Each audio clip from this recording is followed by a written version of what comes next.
ఇక ఫైనల్‌గా కంక్లూడ్ చేస్తూ పొన్నం ప్రభాకర్ రాజకీయంగా మీ లక్ష్యం ఏంటి? రాజకీయంగా నేను కరీంనగర్ ఉమ్మడి జిల్లా బిడ్డను. కరీంనగర్ లోక్సభకు ప్రాతినిధ్యం వహించిన, రైతు బిడ్డగా మార్క్ఫెడ్ చైర్మన్గా ప్రాతినిధ్యం వహించిన, ఇప్పుడు హుస్నాబాద్ నియోజకవర్గ ప్రాంత శాసనసభ్యుడిగా, రాష్ట్ర మంత్రిగా ఉన్నా, ఎక్కడ ఉన్నా ప్రజలకు ఈ జీవితం ఉన్నంతసేపు సేవ చేసే విధంగా ఉండాలి, నలుగురు సహకారం చేసే విధంగా ఉండాలి, అభివృద్ధిలో నేను భాగస్వామిగా ఆ ప్రాంత ప్రజలకు సహకారంగా ఉండాలి. మార్క్ఫెడ్ చైర్మన్‌గా ఉన్నారు, ఎంపీగా ఉన్నారు, ఢిల్లీ రాజకీయం చూశారు, గల్లీ రాజకీయం చూశారు, ఇప్పుడు స్టేట్ రాజకీయం చూస్తున్నారు. ఏది బెటర్‌గా ఉంది?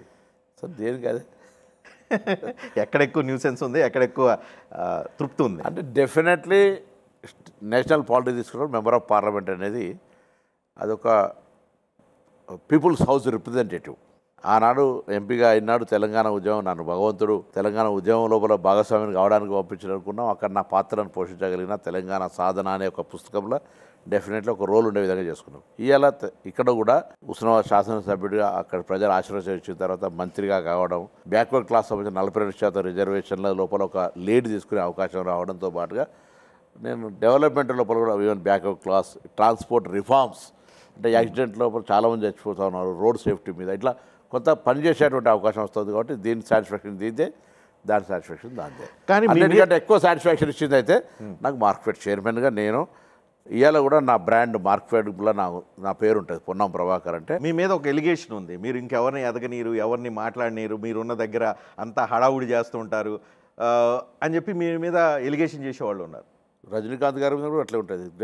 మీరు ప్రోయాక్టివ్ ఉండి మీరు లీడ్ తీసుకొని యాంకరింగ్ బాగా చేస్తే ఎవరో గెలిచి ఉంటే నేనేం చేయాలి? అంతేనా? మీరున్న ప్లేస్లో మొత్తం మీ చుట్టే జరగాలి, పక్కన వాళ్ళు ఎవరు ఉండకూడదు. సేమ్ రజనీకాంత్ గారిని నేను పోల్చుకుంటున్నా. మీరున్న కాడ ఇంకొకరు ఎంతసేపు ఉన్నా ఈ యొక్క క్రాస్ ఫైర్కి సంబంధించిన వేరే వాళ్ళు సూట్ గారా అని అడుగుతా అంటుంటుంది అంటున్నా. సేమ్ నన్ను కూడా నా సీట్కి ఎత్త పెట్టారు మీరు, రాజకీయ నాయకులు అనిపించారు. నేను డెఫినెట్లీ స్టూడెంట్ లీడర్ను, ప్రోయాక్టివ్ ఉంటా.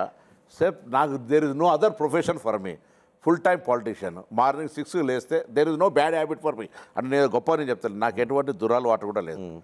Even I converted from good non vegetarian to pure vegetarian. So అట్లా నేను నాకు సంబంధించి రాసుకుంటా వర్క్ షీట్. ఎంతమంది రాసుకుంటున్నారు మీరు లీడర్ని అడగండి.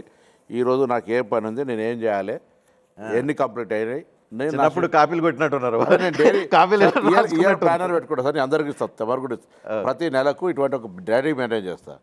నేను పెండింగ్ ఉన్న వర్క్స్ ఏంది, ఎన్ని కంప్లీట్ అయినాయి. నేను ఊరికేనే అట్లా ఒక ప్లానింగ్ ప్రకారం పోతుంటే డెఫినెట్లీ నాలాగా ఉరికి రానోడు ఈర్ష్యపడితే, మీలాగా యాంకరింగ్ చేయాలని ఎవరు అందుకోలేకపోతుంటే వాళ్ళ మీద ఈర్ష్యపడితే ఏం చేయాలో సేమ్ నా పరిస్థితి అదే.